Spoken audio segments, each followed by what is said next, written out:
All right, welcome to Rxperience, ASCP's podcast. I'm your host, Chad Wers, Chief Executive at ASCP, alongside my partner who is in another country, I think, Tom Hansel of Hansel Health. And this is our year-end wrap-up show. So we've made it another year, season 2. Season 2 in the books. And we're And headed to... I'm sporting the Christmas theme. You Just want to are. say, got some Christmas You are. decorations behind me, got red on. So it doesn't matter where you're at in the world, it's almost Christmas time. Well, I mean, I'm wearing, I find these podcasts to be so formal. So I've got my tie. I think I told Krista that I was going to go drunken office party for this last podcast, but You just really, need a lampshade. yeah, this I should have a bourbon right here. I think this is indicative of the end of 2024. Like, obviously, with the election, you have a complete government overhaul and administration change, and unfortunately or fortunately, depending on how you look at it, it creates a very busy December. So, next week, Yeah. We're ending the year with some activities that we normally end the year with at ASCP, board meeting, a stakeholder update, a staff retreat. But it seems like everything is happening at once. Every agency has reached out. Everybody's dropped a rule. Yeah. There's, depending on who you talk to, there's potential for things to happen in the lame duck session. There's potential for things not to happen in the lame duck session. They're as political as they've always been. We don't want to do it now because we want to take credit for it next year. So we want to do it next year. Or Right. we want to do it now because we won't do it next year. Like, it's just, Yeah. it's crazy. Well, I think what makes this election different is, we've been through a Trump 4 years, and then we've been through a Biden Kamala 4 years. And so either way, we thought, well, we've kind of been there, done that. But I think what makes this one quite a bit different is it's already clear that Trump's going to overhaul the entire United States government. Well, Any position that he can replace, he is lined up to do that. And of course, when you have Congress and House, or Senate and House, you're going to be able to do a lot of that kind of stuff. So it is kind of a crapshoot. You don't know what's going to happen next year or the year after because so many things are changing, and that's different from previous elections. yeah. But I think part of it goes, and as we have these meetings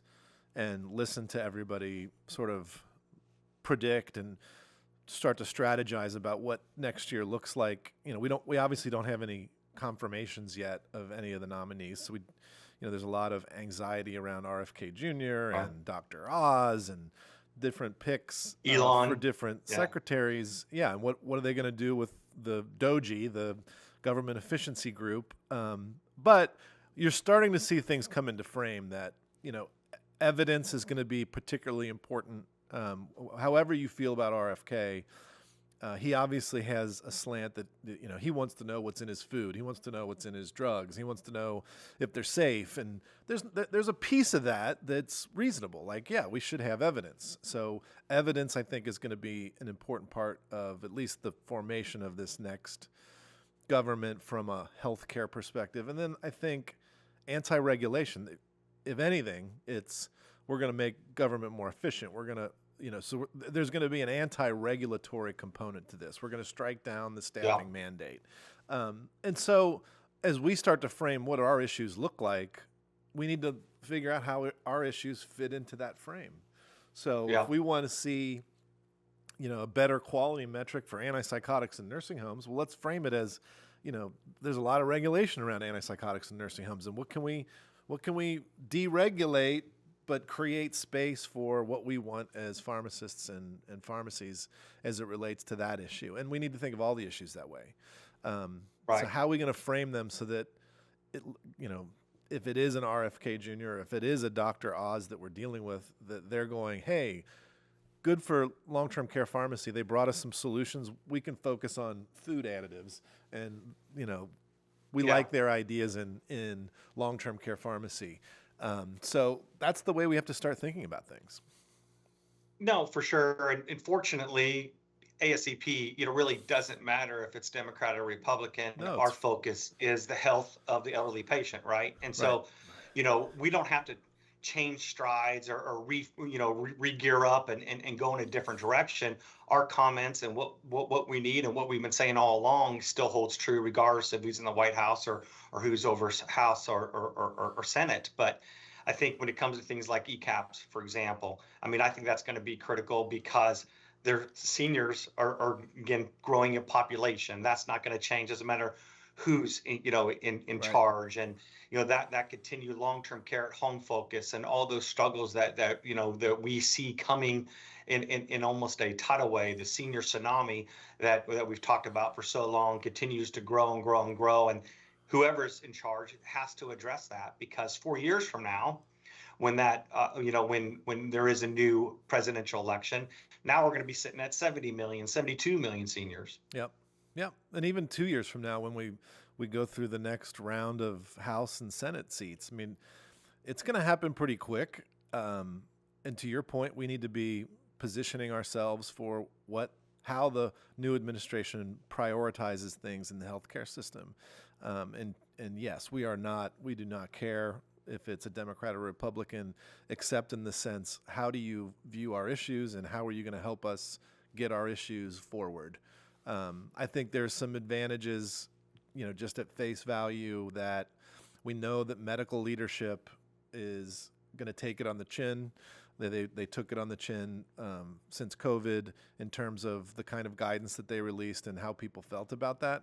And I think that puts the pharmacist and the pharmacy in a better position, because this administration is going to say, hey, talk to your local pharmacist, talk to your local Right. pharmacy. This is where you're going to get the best information. We're gonna relax regulations on them so that they can help you more. So that's kind of the mantra that's sort of forming in this last month of 2024 that's going to shape the way we look at 25 and probably 26. And I don't think that's a bad thing. Like, I think we want that. I think, we trust our pharmacists, we trust our pharmacies, and we think that they make good decisions on behalf of patients, and they need to be allowed to make good decisions on behalf of patients. We certainly shouldn't be making work and business for them so difficult and impossible that they're closing and that they have to cut back service levels because they're not being reimbursed enough. So those Right. are the issues we got to fight for.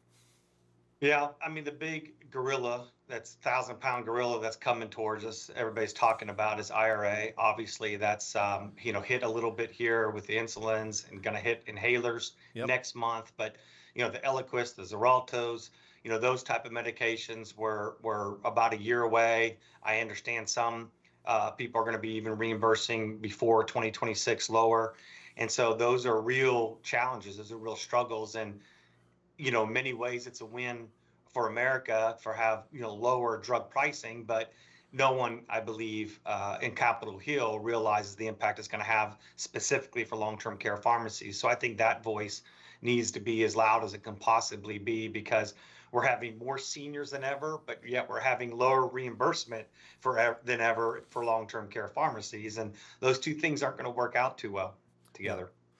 No doubt. And I think that's regardless of what happens, who's appointed, which direction they go, that has to be at the top of our priority list. And I think it is. So this past year was fun for Rxperience. We had a lot of different guests on. I don't know if you want to recall any of your. I don't want to pick your favorites, because so many of them had different backgrounds and different things. But one that stood out for me was Rosemary Gibson and China RX. Oh, That yeah. was absolutely enthralling. I felt like I was at a some kind of thriller movie or some kind of Friday the 13th movie, and I'm sitting there just listening to everything she's saying, hanging on every word. What an amazing podcast that was. Yeah, no, I think that was a great one. She was like that when she was a keynote speaker for us. She was like that during COVID when we had her on talking about some of the countermeasures to COVID and some of the issues that we were having. She was great. I feel like year 2 and year 1 are similar in the sense that we did a good job of bringing in a mix of some of our experienced leaders that built pharmacies in the past and are more in their later stage and mentoring stage of life, and trying to connect those leaders to our younger generation that's just now coming into long-term care pharmacy and consulting pharmacy. So I enjoy that aspect because I always feel like that's an opportunity, for the younger group to hear, what did it take to be an entrepreneur when some of these individuals were entrepreneurs? What did it take for them to build a business and a career? And yeah, there's a lot of fear in that, but there's a lot of opportunity in that. And so sharing Oh that sort yeah, of positive message, I think, is important because the young people have to see, hey, this is something I want to do. This is something that I right. I can mean, do. right. We have people like Doug Russell who Yeah, started, just opened a long-term care pharmacy there in great Louisville stories. and grew it up nationwide and sold to Pharmaerica. And then someone like Dale Wolfsberger that started out of a, kind of a combo mentality and started going after those long-term care at home way back when. And then, that turned into extended care. And then, of course, Fred Burke, Yeah, CEO of Guardian. And he identified long-term care pharmacy was the future and started with Celebus Pharmacy in Arizona. And of course, now they actually recently went IPO. And all these stories didn't happen over 50 years. They yeah. happened over a decade, over 10 to 15 years. They built these up, and that's what they end up turning these pharmacies into because they saw the need. They weren't afraid of the risk, and they blazed that trail and blazed that pathway, and turned around and created some kind of iconic pharmacy that helped not only shape the future for long-term care, but it employed thousands of pharmacists and took care of tens of thousands of patients, and all just tremendous stories. Yeah, I'm glad you brought up John Celebus because I think we should probably target him for a future podcast. He's worked with us on a recent grant on vaccines in Arizona. So it's one of those, again, full circle moments. Like he's always an entrepreneur. Even now Yeah, that they're part of Guardian and yeah, Guardian went public. I mean, those things are important for the maturity of an industry. I know that sometimes we can look at the big pharmacies and the corporate pharmacy and be like, oh, I don't want to work there, or that's my competitor. But at the same time, they're also the foundation of an industry, and we have yeah. to we're still on the same team. Yeah, and we've done a good job this podcast bringing back those pharmacists that were entrepreneurs that started back in the 80s and the 90s that grew up, and many of them sold off to Omnicare or sold off to other Right. companies, and but created the long-term care pharmacist and pharmacy kind of aspect, and all the way back before that was even really a term. And then how they turned into these to these large regional pharmacies, and now we see that second cycle in with the Dougs and Dales and those type of people over the last 10 to 15 years. And so I think that next generation is now coming. I think there's people out there that are going to have the opportunity here with the changes of long-term care at home, the changes in reimbursement, the Uh-huh. changes in technology. They're going to launch a different type of pharmacy that's taking care of seniors. In 10, 15 years from now, if we're still doing our experience podcast, we'll be interviewing them Of on course we will. why they had that idea and I didn't have that idea. Well, I mean, and the same thing I think is true for some of the people that we talk to, like from home meds and some of the innovator pharmacists that are doing some of the interesting billing things. The Jarens of the world, That's Jaren right. Stouts of the world that are out there doing incident to billing. These are all sort of the templates of the business of long-term care pharmacy and pharmacists of the future.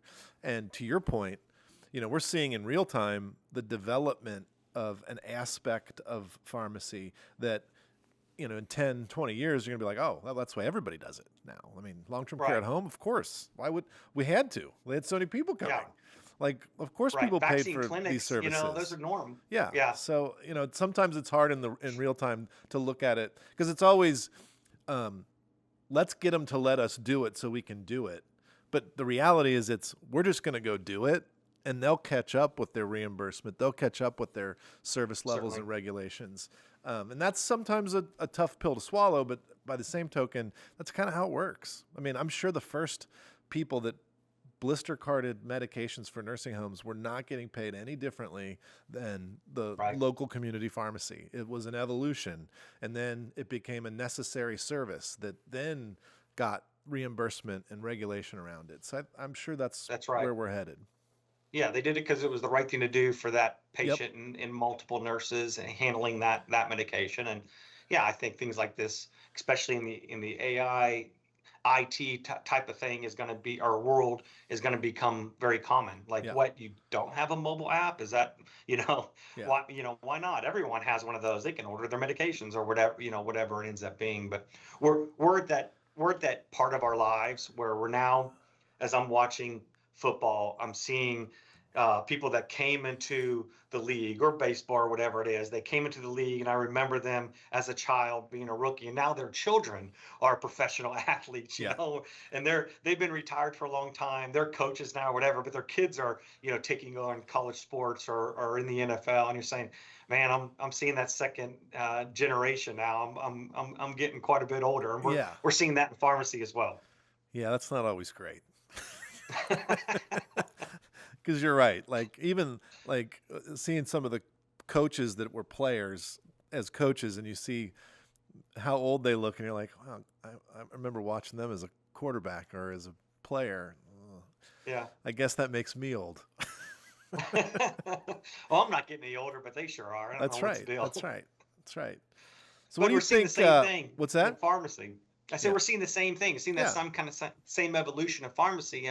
People that I've grown up with in pharmacy, I'm seeing their kids come in, to pharmacy, and that next generation coming in. And it's pretty exciting because the foundation is laid there for them to take it to the next level. Yep. Absolutely.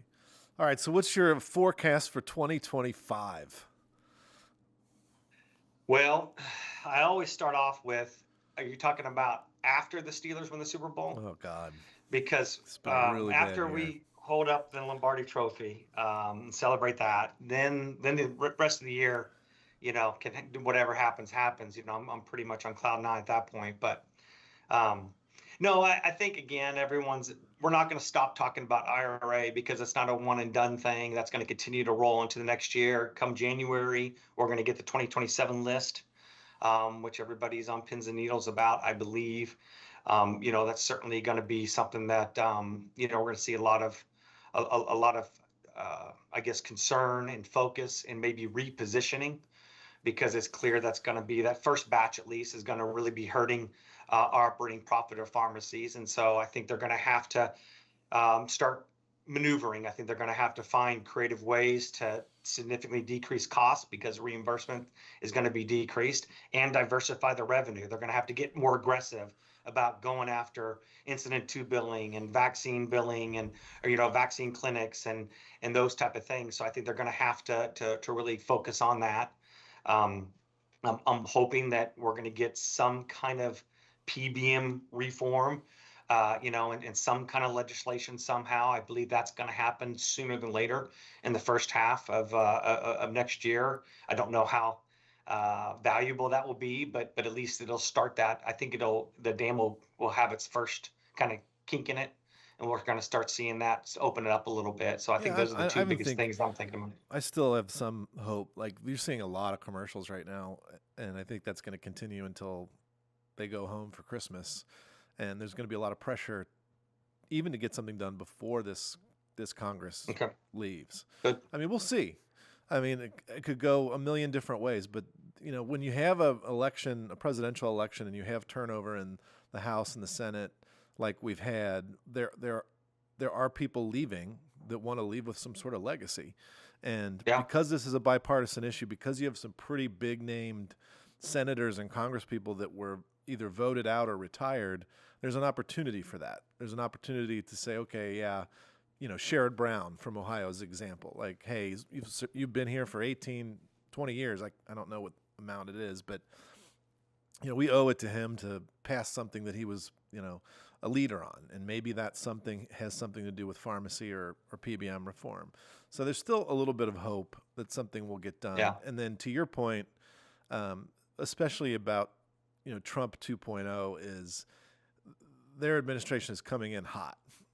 They know they have a short period of time to keep themselves honest about what they promised if they got elected, and they're going to come in hot, and they're going to try to do some things.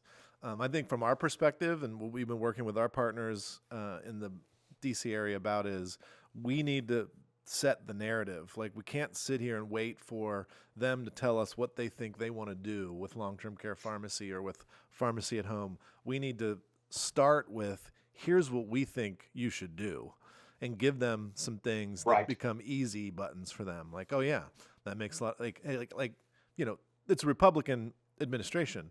Hey, we think nursing homes are really expensive. One way to cut down on the cost is to reimburse services for people at home so they don't have to go to the nursing home. It's a lot less expensive. Yeah, you're going to pay a little bit more for pharmacy, but you're going to keep them out of the nursing home. Well, that's a win for a Republican. And those are the kinds of conversations we need to have and say, we're ready to do this. We're in place to do this. We have data to support it. We just got to make it easy. Yeah, I mean, as America, we're never going to do anything preventative wise. It's always reaction and response wise. Right. However, it certainly has to come to everyone's attention, the Medicare and kind of the fail there, and that we're running out of money and those type of things. And so if there's a concentration on the deficit, on the national deficit, there has to be a concentration on repositioning monies maybe from waste over to areas that we absolutely need. And so I'm holding out hope that, I can't remember what the task force that he called that's going to look at all the money that Elon and Doge, Doge. Yeah. I don't know if they call it Doge or Doge or what, but that's what it dog is. or something like Government that, right? efficiency. The Department of but Government Efficiency. if they do their job with Vivek and Elon, and they get rid of a lot of waste, I expect them, again, not just to pocket the money or just decrease the deficit, but to throw it towards these seniors, throw it towards what's going on over the next 30 years or so. It's going to be this bump in population. And with that, I expect there to be, how do we take care of these people at home? Why is ECAPs make sense? Increase the reimbursement, home health and home care and those type of things. Let's put our monies towards that. And then, of course, infrastructure, I think, as well, is going to have to be a, non-pharmacy, but a big deal, because there's a lot of failing infrastructure out there. Yeah. Yeah, it'll be interesting to see how that goes. I mean, it's a contradiction in terms, government efficiency. But if they can do something, I mean, he did win on the border. There's obviously going to be work on the border. Healthcare was not really his focus or thing the first time. But to your point, I think it's an unavoidable thing this time because of the population shift. I mean, we have to make some decisions about how to take care of an aging population. Yeah. That doesn't want to go to a nursing home, and people recognize nursing homes are expensive. It's okay that we have nursing homes and we have enough nursing homes, but we need solutions for people so they don't, end up having to go to a nursing home. Maybe they can age longer in place at home if they have the right services. And we know those services. Well, there's simply not enough beds, right? Right. I mean, at the end of the day, when it comes to skilled nursing homes, there's not enough beds. And if they can't afford an ALF, right. So something has to change. And the fact that we're at 2024, and by the time he takes office is 2025, which means by the time he leaves office is going to be 2029. Yep. So we're sitting there at the peak of the senior population, and hey, let's face it, he might be one of the first customers for long-term care at home. yeah. Maybe we're going to allow Donald Trump to age in place. Yeah, maybe him and Joe can have a suite and share a bathroom, something like that. There you go. Sounds good. All right, man. Well, it's been a great year. Another great year, season 2. I think another one down. We'll have to ask Krista, our producer, if there's money in the budget for season 3. I don't know. I think we're going to do season 3. You keep talking about football. There might not be a budget for season 3. The voice of God. Well, she'd be a football fan. She's turning into one. Yes. Well, to all of our members out there, all of our listeners, bless you, number one, for listening. And thank you for what you do for our seniors. Thank you for what you do for pharmacy. It makes, what we do at ASCP meaningful. And we appreciate you, especially as we round out 2024 this time in the holidays. We thank what you're doing out there, and we're working hard to try to make sure that you can keep doing what you're doing and that it's more meaningful and profitable from a pharmacy and from a pharmacist perspective. Yeah, for sure. We're working hard. We're trying to keep it fun and keep it enjoyable. We gotta laugh at ourselves and laugh at our situation sometimes, but at the end of the day, we just got back from ASCAP national meeting, and Yeah. it felt like it always feels, which is a big family. Yep. It felt like we got a big hug in Denver, and so enjoyable. And we're gonna do it again next year in San Diego, little warmer A little warmer. We will next not have year, snow. I don't think. guaranteed. I guess I can't say for sure, but I don't think we'll have Yeah. snow. Well, we're going So back to that hotel that Carrie had her little incident yeah, at, right. so hopefully we won't repeat that. Yeah, But hopefully we won't get an illicit drug story out of San Diego 2025 like we got out of San Diego. What was it, 2021? yeah, yeah. So, Well, but Chad, it'll I be want to good. make sure you're the last person to take any compliments, but I want to make sure that at least I can speak on behalf of Krista and I and the ASCP team that you've done a great job in 2024. Your leadership is second to none. The culture that you've created at ASCP is really about having the most fun you can have and having the most success you can have simultaneously, and it's about taking care of those pharmacies. I know you take it personally. You take a lot of pride in making sure that long-term care is governed and focused in the right direction. But your leadership has been fantastic, and I really look forward to spending another year with you. Going through the battles and figuring it out. But thank you from us to Well, you, and I certainly looking appreciate forward that, to but next year. to your point, like all we are at ASCP is a reflection of our members, and we need their stories and their work and their insight so that we can fight for them. We're soldiers. We're trying to fight and make sure that they can survive. And it's never, I guess it always feels like, we're at the brink, but these reimbursement issues are tough, and it does feel like we're at the brink, and we've got to fight. And I think we're going to bring that fight in 2025. I think we're going to have an opportunity with a changing administration. Again, has nothing to do with being Republican or Democrat, but a change gives us some opportunity to shape some of the new people that are coming in and make sure they understand what we're all about and what we can do for healthcare. So I appreciate it.